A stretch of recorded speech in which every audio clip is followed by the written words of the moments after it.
Hello, welcome to another episode of the Dans. I feel like the circles under my eyes are probably bigger each time I do one of these episodes. The nights are getting really late. The mornings are getting pretty early. Dan, we're heading into a really critical last full weekend here. Tell me a little bit about what you're looking for. It feels like there are a lot of things that could be decided or take shape Saturday and Sunday. Yeah, this is the point in the session where some legislators like to say that the chorizo is made. We're seeing a lot of high profile bills kind of coming down to the wire here. This weekend, we're expecting there could be some action on two different cannabis legalization bills that are still kind of in the mix. Also, the budget bill still has to be amended in the Senate. We this week found out kind of some of those changes to it, but that would still have to go through a committee and then go to the full Senate. Also, a paid sick leave bill that's drawn a lot of strong debate and testimony on both sides. That could also come up this weekend in for its final Senate committee. So certainly a lot of moving pieces on those, and now definitely a sense of urgency. Since committees will probably stop meeting kind of early next week to kind of get bills to the floor so that they could either make it to the governor's desk in time. Yeah, I feel like a lesson I have to relearn every session is that things can really change dramatically in the last week or so. Something you didn't think was moving very fast can all of a sudden sort of rocket through the system, and other things that are kind of on the brink of passage will just kind of languish and nothing will move forward. One of the bills I'm going to be watching this weekend, technically it's a joint resolution, is this proposed constitutional amendment for early childhood education. This has been a perennial issue in the legislature, and supporters came into the session with a ton of optimism given the reshaped state Senate, the new political landscape over there. The bill has reached Senate Finance, which has kind of been a graveyard for previous proposals.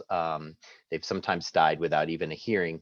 In this case, it looks like the bill will get a hearing, but some of the Democrats on the committee have said they do not support it in its current form. Now, they left open the possibility that they could amend the bill and reach some kind of agreement, but it's clear that there's a lot in play. Dan, do you have any thoughts on where that legislation stands and what kind of changes it might help break the logjam if there is a compromise to be had? As you mentioned, I think some of the debate could come down to what that additional funding from the permanent fund would be used for. I think there is some thought that some of that should go towards K-12 kind of public school efforts, teacher salaries, things like that. But then certainly there's still the push for early childhood programs too. So we'll see what the details are. But I would expect maybe some sort of amendment to balance those two different funding sources. And like you said earlier, I think another thing to keep in mind is bills that seem dead can still be amended onto other bills. We saw last night in a tax package that the House had passed, and the Senate proposing some really sweeping changes to it, including an increase in tobacco tax rates, that a bill that had kind of stalled and now getting onto this amended onto another bill. So, these bills that look like they're dead, but then they can be grafted onto other legislation. So a lot of, keeping us busy trying to keep track of all this, and we'll see where the dust settles here in a few days.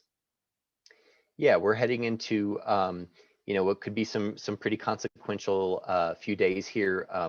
The bill that I feel like we all get asked about a lot is cannabis. There are multiple proposals on that. It seems to me like maybe it is starting to get winnowed down a little bit, and there are certain points of disagreement that are emerging. Do you have any thoughts on where those proposals stand? Yeah, those both those bills are in Senate Judiciary Committee, which is last year where a similar cannabis legalization bill was tabled. So that's going to be a really pivotal committee hearing to see if those bills get amended or if they can advance out of that committee. If not, they're probably dead for the session, and it's kind of back to the drawing board. So I would think over the weekend we should have a better sense of that, which of the bills, and one's a House bill and one's a Senate bill. So certainly some competing ideas there, and a lot of details on that legislation. Yeah, there are also some bills that kind of pop up every year that sort of that I'm not expecting, or turn out to be more interesting than I realized. this week I kind of took an interest in a couple of bills that might reshape how the legislature works itself. There's a proposal that would establish a legislative process committee that would examine whether the legislature has enough staffing, whether there need to be extra steps toward greater transparency, whether legislators ought to change how they do capital outlay, which is a very strange process. And then there's sort of a, I don't know, a complementary measure that would establish an independent commission that would set salaries for legislators and judges and justices and others. New Mexico is unusual. We have the only unsalaried legislature in the country, although legislators do draw pay, do get per diem payments. Those bills are sort of on the Senate side now, and we'll see whether they advance. A lot of times, these are just kind of interesting debates to have, and you maybe move it forward just a little bit and it comes up the next time. But Dan, we've talked a little bit about the last weekend, but as we head into the final full week, what are you looking at for sort of Monday through Saturday as we have our last few days here? Well, then one other bill I'd mention as well, we're, for better or worse, we lose an hour this weekend with the time change. And there is a bill to keep New Mexico on daylight savings time year round. That's actually scheduled for Monday. I don't know if that's strategically or not, kind of the day after the time change. So that'll be interesting. But I think looking at the next week, we'll start expecting some really late night floor sessions. The committees, as I mentioned, will probably wrap up their work. So a lot of the action will be on the floor, and bills can move fast in those final days. I mean, they can move quickly from one chamber over to the next, and especially when the real countdown kind of begins to adjournment a week from Saturday at noon. Yeah, I think if we weren't tired enough already, we're also going to lose an hour this weekend. The House is usually the body that meets on the floor later into the evening. They did have one night that went till 1 a.m. But this past week we saw the Senate also having some really late nights. And then also, if they're not on the floor, they are often in committee, which also sort of adds to some of the late night stress. But thank you for everyone who's been tuning in. Thank you for reading our stories. Thank you for subscribing to the paper if you do. We really appreciate the support for local journalism. And Dan, I'll let you have the last word.